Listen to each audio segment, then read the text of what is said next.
Today I did a response video to someone's request. Part of the request is that I review a video that went on for many, many minutes, 40 minutes or so. So this is that review. The video involved a group of people called the Fourman brothers who do a TV show called Chasing Evil and Paranormal Nightmare. The video content I'm reviewing was done supposedly May and June of 2017. The video itself was uploaded 2021, January 16th.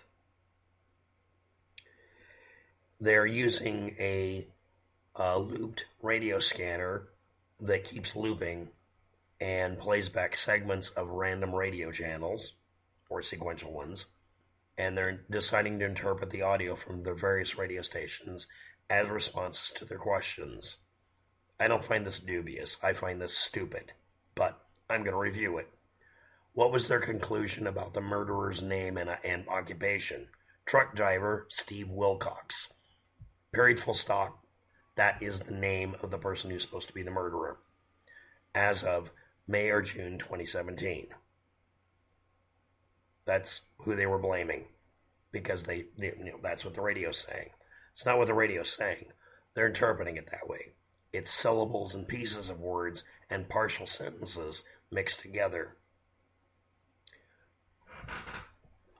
Now, in the video, I've added in a too long didn't read listing of times they actually did this.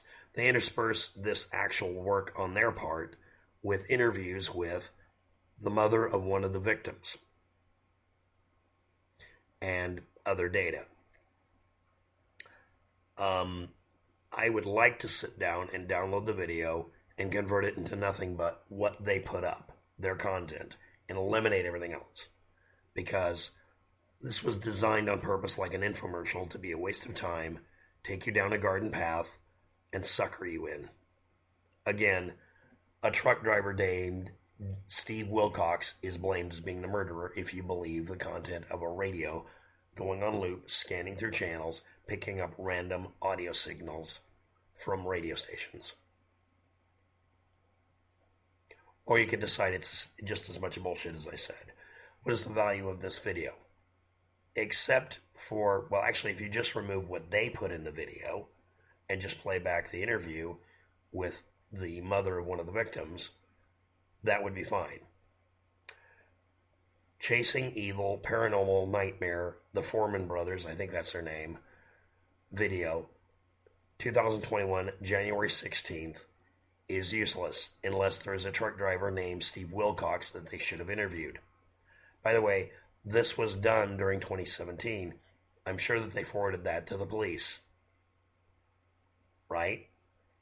That's an oddly specific thing. Look for everybody named Steve Wilcox and go for it. P.S. Is there a company in the area named Wilcox Furniture or whatever? Is Steve a very common name? Is it likely to be on radio transmissions?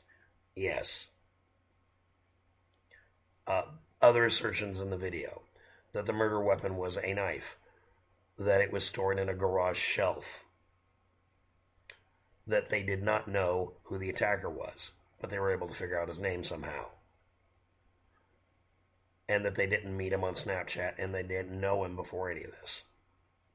And also look in the river for clues. Okay, that last part seems logical and obvious. Now,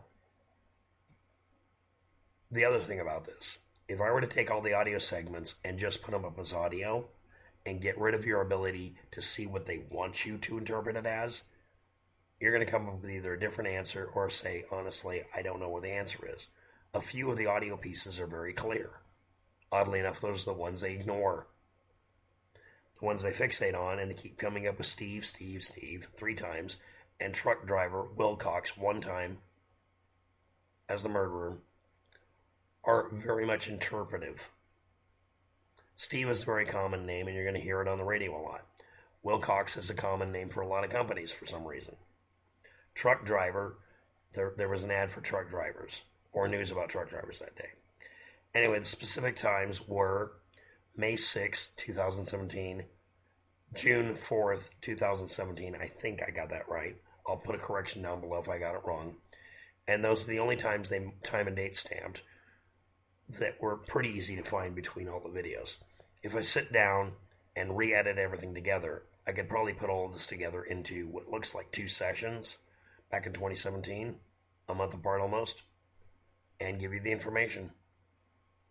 But again, their conclusion: a truck driver named Steve Wilcox did it with a knife and then took it home and put it on a shelf in the garage, and that you should look in the river for clues.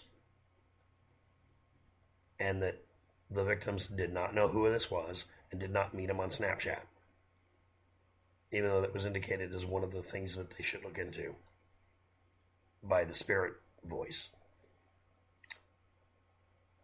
Pro tip: there is a way to make a spirit box out of a radio equipment. Well, kind of. What you do is you find all the channels that pick up and mute them. You don't select them. You tell the scanner to ignore them and drop the volume. Ham operators use something similar to this to kill off all the local stations so that it won't interfere when they're trying to pick up long-range signals. I've only seen one box do this, and it was a custom-made piece of equipment. And it was an analog slider type. They figured out what the frequencies are and then physically changed a knob somewhere in a box in a series of notch filters to get rid of the signals so that they wouldn't interfere with the receiver, so they could pick up really weak signals. They heard nothing unless they were finding new channels. I forgot what the technique is called, but it's a ham operator trick. If you're a ham operator, please tell me what it is. But all I know of is it's a matrix of notch filters to get rid of local stations so you have a more sensitive receiver. And it's put on the antenna array, or very near it. And another box is put at the machine to fine-tune it, because it's not going to always be perfect. Temperature changes and shit. And you use wideband ones like 3 megahertz for television channels. And the thing is, if you just turn off the tuner and just let it feed everything in as noise, that would be your spirit box. This is something someone discovered while doing ham operator activity and ham testing in the 50s or 60s or whatever, and put out a book about it, or actually a short story. I don't know why people are using a digital scanner and leaving active, picking up all of the channels that are making noise, except that they wanted to make a random sequence of responses. That just seems like you're trying to get a random word generator to give you answers. And I find no credibility in it. And again, they seem to ignore things that are more clear, and they seem to like the stuff where you can interpret it 5 different ways, and they come up with what they wanted. They wanted it to be somebody named Steve. That's my interpretation of the video. Does it have any merit? No. And if there is a Steve Wilcox who's a truck driver out there, he shouldn't feel any fear, and he shouldn't tolerate any of the BS he might have gotten during that year, if it was ever out. So, are the Fourman brothers of any use? No. None of what I saw is useful except the interview they did with a parent, which is all they should have done. Thank you for watching. Have a good day. Good luck with that. And I'm sorry if I've offended anybody, but that really is the best answer I can give. And yes, if anybody knows how to build that ham operator kind of filter thing to kill off all the local signals so you can pick up a clean noise floor, which is important, I'd really like to know how to do that, because honestly, that at least would give you real noise sources that would be not radio channels, meaning maybe we could pick up spirits that way. But it wouldn't use a tuner. It would detune everything else and just let in all the noise from the entire spectrum.